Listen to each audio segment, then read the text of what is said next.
এই কোরআন হাতে নিয়ে বলতেছি, আমার এই ভিডিওতে যে 3টি কপি লিংক করে ভিডিওটি 5 জনের কাছে শেয়ার করবে, আমি তাহার সকল ভিডিওতে গিয়ে সাপোর্ট দিয়ে আসবো।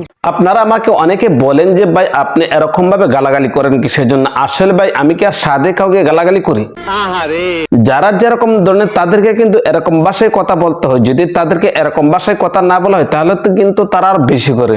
আমার এই ভিডিওতে যে 3টি কপি লিংক করে তারা টিকটক করবে, বেশ ভালো কথা কর, কোনো ধরনের কোনো সমস্যা নেই, কিন্তু তারা কোরআন শরীফকে নিয়ে এসে এরকম ভাবে ফাজলামি করস কিসের জন্য? তোর সাহস দেখে মাঝে মাঝে আমি অবাক হয়ে যাই। আল্লাহ তাআলা 4টি কিতাবকে খুব গুরুত্বভাবে দিয়েছেন। যে 4টি কিতাব আমাদের মধ্যে আসছে তার মধ্যে অন্যতম হচ্ছে কোরআন শরীফ। ভিডিওটি 5 জনের কাছে শেয়ার করবে।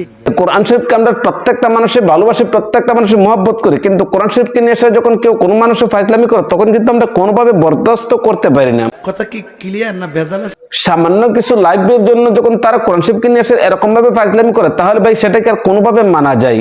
আমি তাহার সকল ভিডিওতে গিয়ে সাপোর্ট দিয়ে আসবো। ভাই আমি একটা জিনিস বুঝি না, তাদের মন মানসিকতা কোন ধরনের? তারা টিকটক করবে মনে একদম জায়গা, কিন্তু তোরা কোরআন শরীফকে নিয়ে এসে এরকম ভাবে ফাজলামি করবে কিসের জন্য? তোরা কোরআন শরীফকে নিয়ে এসে টিকটকের মধ্যে এরকম ভাবে ফাজলামি করতেছিস, বোঝা যাচ্ছে সেটা মানে বাংলা একটা বই।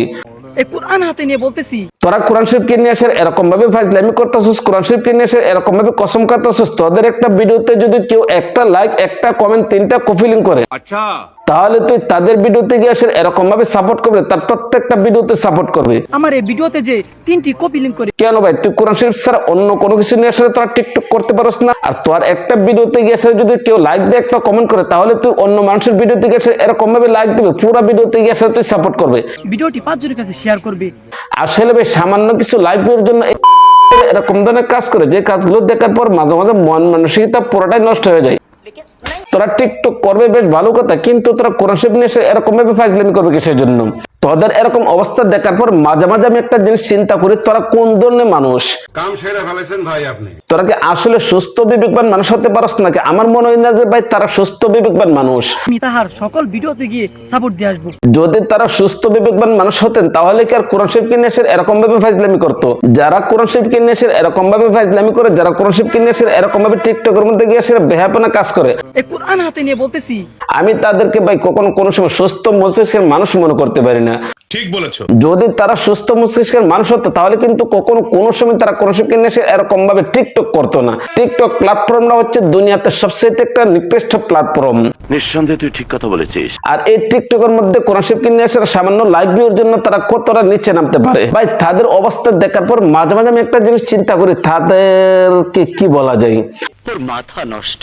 আসলে ভাই তাদেরকে এরকম ভাবে বলার দরকার যে বলাটা বললে তারা সোজা হবে। ভাই তাদেরকে যতই ভালোবাসা দিয়ে আপনি কথা বলেন, তাদেরকে কখনো কোনো সময় পথে আনতে পারবেন না, কারণ তাদের মন মানসিকতা হয়ে গিয়েছে নষ্ট। আর তাদের মন মানসিকতা নষ্ট হওয়ার কারণে কিন্তু টিকটকের মধ্যে গিয়ে এসে কোরআন শরীফ নিয়ে এসে ফাজলামি করে। তো গাইস তারা যেরকম ভাবে টিকটকের মধ্যে গিয়ে এসে কোরআন শরীফ নিয়ে এসে এরকম ভাবে ফাজলামি করতেছে, এই বিষয়টা আপনারা কোন দৃষ্টিতে দেখছেন? ভিডিও কমেন্ট হচ্ছে কমেন্ট করে জানাবেন, ভালো লাগলে লাইক করবেন, পেজ থেকে দেখে থাকলে পেজটা ফলো করবেন, চ্যানেল থেকে দেখে থাকলে চ্যানেলটা সাবস্ক্রাইব করে পাশে থাকবেন। তো আজ এই পর্যন্ত রাখলাম, ভালো থাকুন, সুস্থ থাকুন, আসসালামু আলাইকুম।